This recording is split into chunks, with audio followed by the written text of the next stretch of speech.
C'est quoi un poison de nuit? Oui, les poisons de nuit. Qu'est-ce qu'on appelle poison de nuit? Vous voyez? Parce qu'il faut que j'explique ce terme-ci. Et je dis dans quel contexte est-ce qu'on parle de poison de nuit. Et aussi en même temps, comment éradiquer le poison de nuit, comment le combattre.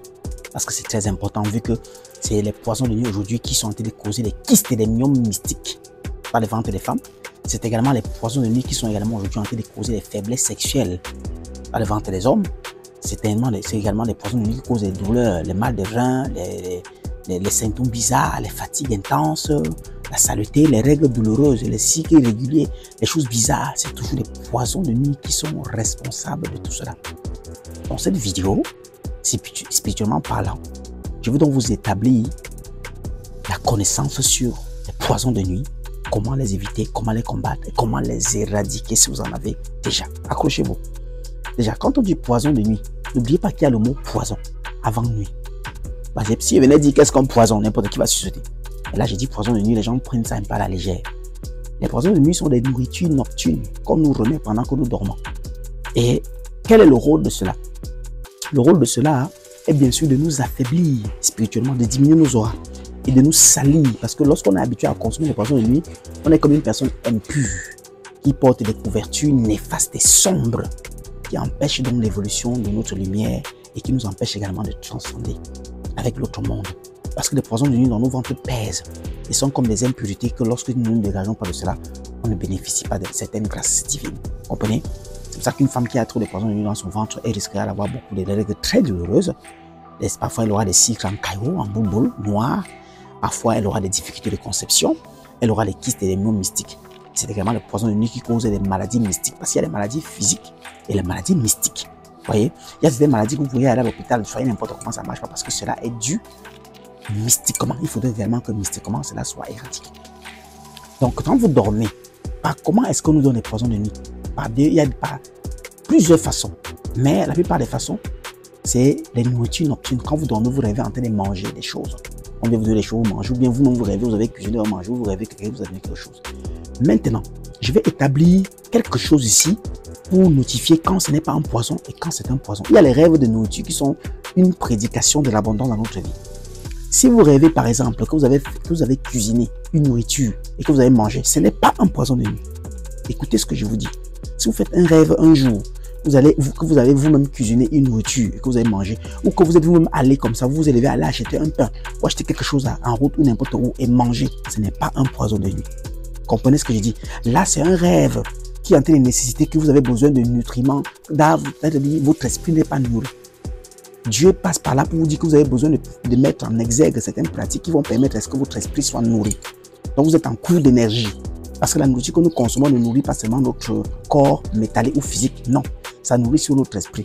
Donc, quand vous faites le rêve que vous êtes levé à aller acheter quelque chose à manger, ou bien que vous allez cuisiner chez vous et manger, ou bien que vous êtes levé à aller passer une commande que vous pouvez manger, ce n'est pas un poison de nuit. Dieu passe un message subliminal pour vous dire que vous devez commencer à poser des actions, faire des choses qui vont permettre à ce que votre esprit, quand vous êtes en cours d'énergie, donc des purifications, peut-être une façon de vous dire que vous avez besoin de nettoyer votre aura parce que peut-être il est sale, mais bref, vous avez besoin de vous recharger parce que vous êtes en cours d'énergie. C'est pour ça que vous rêvez que vous avez cuisiné, vous avez mangé, ou que vous êtes allé acheter quelque chose, vous avez mangé. Certaines personnes, écoutez-moi ce que je veux dire cette fois-ci. Certains ancêtres peuvent aller jusqu'à donner même la nourriture qui peut vous recharger. Oui, si vous rêvez peut-être un jour que vous vous levez à aller chercher un plantain brûlé, manger avec du rouge. Non, ce n'est pas simple. C'est un rêve même qui vous dit que si vous avez la possibilité, faites ça dans la vraie, vous mangez. Vous rêvez peut-être que vous avez cuisiné les légumes sautés, vous êtes assis, vous êtes en train de manger. Vous êtes en train de réclamer cette nourriture-là. Parce que comme ils vivent en vous et comme ils sont connectés à vous, ils veulent que vous mangez ça pour que par là, ils vous rechargent. Là, ce n'est pas le poison de nuit. Le poison de nuit intervient dans le cadre où quelqu'un vous a donné à manger dans le rêve. Vous voyez? C'est-à-dire que pendant que vous dormez, quelqu'un veut vous remettre quelque chose. Ou bien vous mettez des choses dans la bouche. Moi, vous avez constaté, vous allez quelque part, à une fête, on est venu vous tendre de la nourriture. On est venu vous donner la viande. On est venu vous donner quelque chose. On est venu vous mettre quelque chose. Ça, c'est le poison de nuit parce que quelqu'un est venu vous le donner. Un poison, c'est que quelqu'un d'autre vous donne. Vous ne pouvez pas vous empoisonner. Alors, un poison, c'est que quelqu'un vous a donné, même si vous ne voyez pas son visage. Vous étiez à une fête, mais quand vous a servi une nourriture, ou bien vous allez chez une tante, un oncle, un ami, un collègue, qu'on a utilisé son visage pour n'importe comment, mais qu'il a réussi à vous donner quelque chose que vous avez mangé. Là, on parle de poison de nuit. Le poison de nuit aussi peut entrer en vous par l'intermédiaire des esprits incubes et succubes, ce qu'on appelle les démons de la luxure. par les couches de nuit, on dépose des poisons de nuit en vous. Parce que ce qu'on éjacule en vous la nuit, ce qu'on laisse en vous la nuit lorsqu'on vous couche, ce sont des poisons de nuit qu'on laisse, qui laissent aussi entrer des maladies mystico-spirituelles. Alors, donc, dans cette vidéo, lorsque vous avez donc rêvé, c'est pour ça que j'ai toujours dit, vous devez toujours dormir sur votre lit. Ah, vous devez toujours dormir. À chevet de votre lit doit toujours avoir une bouteille d'eau. Et pas seulement la bouteille d'eau, avec un verre. Une bouteille d'eau et un verre à côté de cette bouteille d'eau. Ou alors le verre peut être juste couvert sur la bouteille d'eau. Le verre doit être cassable. Dormez toujours avec de l'eau près de votre lit. Lorsque vous faites le rêve qu'on vous a donné à la nourriture, je n'ai pas dit le rêve que vous avez mangé. J'ai bien déjà séparé les termes. Vous avez fait le rêve qu'on vous a donné quelque chose dans le rêve. Vous avez mangé, ou bien que vous allez quelque part, on vous a nourri, ou bien vous avez rêvé qu'on vous a mis un truc dans la bouche. Vous avez mangé et que vous vous levez soit à l'instant ou le matin, sans descendre de votre lit. Restez sur le lit, vous devez toujours mettre la bouteille d'eau et le verre à une position où vous pouvez être sur le lit et être en possession de cela. Vous envoyez la main, vous portez votre bouteille d'eau, vous prenez le verre. Vous mettez de l'eau dans ce verre à moitié, vous ne remplissez pas. Vous redéposez la bouteille, vous arrêtez avec deux mains. Vous arrêtez ce verre-là avec deux mains. Et vous méditez ceci. Peu importe ce que j'ai mangé cette nuit, peu importe ce que l'ennemi ou le diable ou n'importe qui est venu me donner pour me détruire, pour me pourrir.